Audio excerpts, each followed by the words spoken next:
मौन होना आसान नहीं, लेकिन जिसने चुप रहने की कला सीख ली वही बोलने का हकदार बन जाता है। इसीलिए मौन होना एक क्रांतिकारी कदम है। यह बड़ा विरोधाभास है कि जिसने न बोलना सीख लिया वही बोलने का हकदार है। जिसने चुप होना जाना वही पात्र है कि अगर बोले तो वह सौभाग्य की बात है। लेकिन जिसने चुप होना सीख लिया उसको हमने कभी चुप नहीं रहने दिया, क्योंकि चुप रहना क्रांतिकारी परिवर्तन है।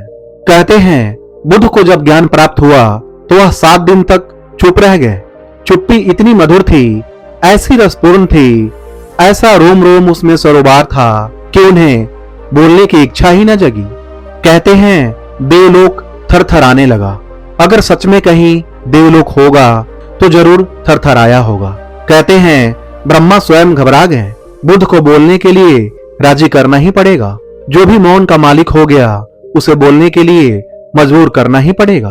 कहते हैं ब्रह्मा सभी देवताओं के साथ बुद्ध के सामने मौजूद हुए।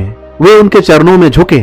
देवत्व से भी ऊपर बुद्धत्व को रखा गया है, क्योंकि देवता भी तरसते हैं बुद्ध होने को। देवता भले ही स्वर्ग में हो, वे अभी मुक्त नहीं है। अभी उनकी लालसा समाप्त नहीं हुई है। लेकिन स्वर्ग से भी गिरना होता है, सुख से भी दुख में लौटना होता है। सुख और दुख एक ही सिक्के के 2 पहलू हैं। कोई नरक में पड़ा है, कोई स्वर्ग में पड़ा है। जो नरक में पड़ा है वह नरक से बचना चाहता है, जो स्वर्ग में पड़ा है वह स्वर्ग से बचना चाहता है। दोनों पीड़ित और परेशान हैं। जो स्वर्ग में पड़ा है वह किसी लोभ के कारण वहां पहुंचा है। एक ने अपने लोभ के कारण पाप किए होंगे, एक ने लोभ के कारण पुण्य किए होंगे। लोभ में फर्क नहीं है। ब्रह्मा ने बुद्ध से कहा कि आप न बोलेंगे तो गजब हो जाएगा। एक बार यह सिलसिला हो गया तो आप परंपरा बिगाड़ देंगे। बुद्ध सदा बोलते रहे हैं, उन्हें बोलना ही चाहिए। जो बुद्ध न बोलने की क्षमता को पा गए हैं, उनके बोलने में अंधेरे में भटकते लोगों को कुछ मिल सकता है। किसी तरह बड़ी मुश्किल से राजी किया बुद्ध को बोलने के लिए। कहानी का अर्थ इतना ही है कि जब भी कोई मौन हो जाता है तो अस्तित्व भी प्रार्थना करती है कि बोलो, कुछ तो बोलो। मौन करुणा को जगाता है।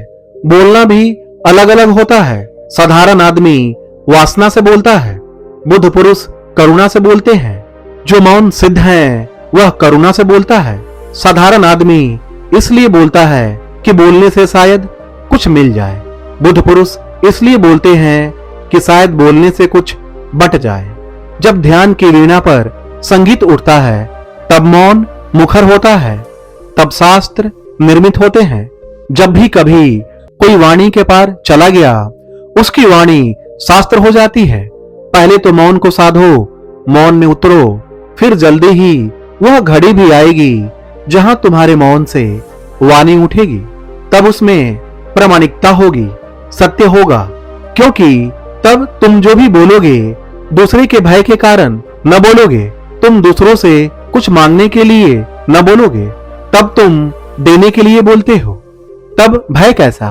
कोई ले तो ठीक, कोई ना ले तो ठीक। ले तो उसका सौभाग्य, ना ले तो उसका दुर्भाग्य।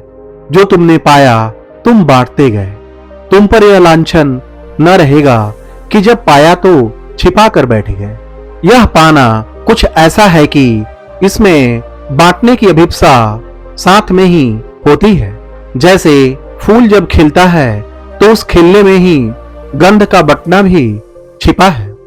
बुद्ध को मौन में बोलना ही पड़ता है।